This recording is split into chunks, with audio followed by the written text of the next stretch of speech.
Hi everyone, I'm Mike McCaster, and I'm here to talk about comparing Pete Buttigieg and Donald Trump for the 2020 presidential election. Now, who is Pete Buttigieg? He's a family man, a veteran, the youngest presidential candidate ever at 37 years old, the first openly gay candidate, and a Midwestern man, born and raised. Now, reasons why you should vote for Pete Buttigieg in the 2020 election. He plans to reform the American criminal system. Now, as we all know, Donald Trump has been very intent on going after minorities and immigrants and incarcerating them for the most minor offenses or immigration status.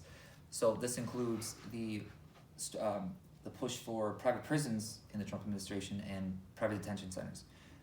What these are basically private entities that mandate states to require them to have a constant inflow of inmates or detainees, which basically translates to free slave labor.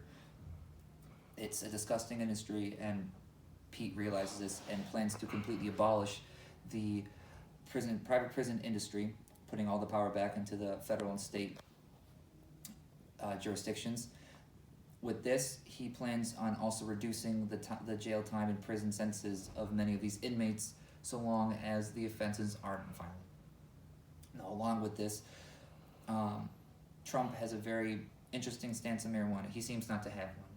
And because of this, marijuana stays a Class 1 controlled substance, which means more and more people in America are constantly harassed and arrested for possession of marijuana. In 2018 alone, there were 663,000 people arrested on specific marijuana crimes and 1.4 million people arrested for just possessing marijuana. Pete realizes this is the past way of thinking and needs to be progressive.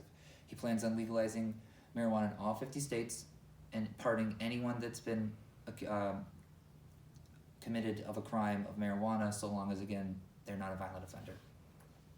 Next is Pete Buttigieg's plan on improving the American economy. And for him, he has a very interesting stance. He wants to bring up the lower class and rural communities and give everyone an equal and fighting chance, no matter what color you are, where you're from. He plans on doing this by improving the affordable housing in America. Trump really just doesn't care and sees lower class people as just lazy. It's their fault. Pete realizes we all have struggles. We all have issues. We need help sometimes, and he plans on investing in $430 billion in improving or renovating or creating 2 million housing projects or housing places for people to live throughout the country. Now, including this, he wants to provide housing vouchers to lower-income families to be able to move into red line areas. Now, red line areas are basically places in America or Canada, technically, that jack up house prices to predominantly keep the area what they want, which means white. So this gives them a fair chance to be able to move into communities that they wish to move into for a better opportunity for themselves and their family. Pete Buttigieg also realizes that fossil fuels are the past, and he wants to make America greener. Now, we all know that Donald Trump doesn't believe in climate change. He's, throughout his presidency, denied it outright, which has caused oil companies drilling and offshore drilling to skyrocket in our country, and carbon emissions to skyrocket compared to the Obama administration. Pete wants to fix this. He wants to eliminate the need for dependency on fossil fuels for our energy needs. One such focus is putting more nuclear plants within America. And I know that sounds scary, but statistics show in the last 60 years, there have been more deaths pertaining to fossil fuels than nuclear, whether a meltdown or otherwise. It's a clear solution as long as we maintain it and have education for it and are safe with it, it'll be okay. Most importantly, Pete wants to put in carbon emission tax for the United States, which would basically offset the cost of, again, putting in nuclear factories throughout America, and also putting in solar and wind turbines and hydroelectric. So, I want to leave you guys with a quote.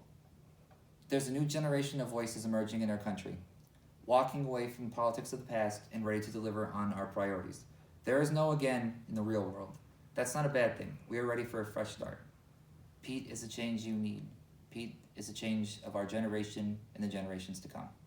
Thank you, everyone, and I hope I changed your mind.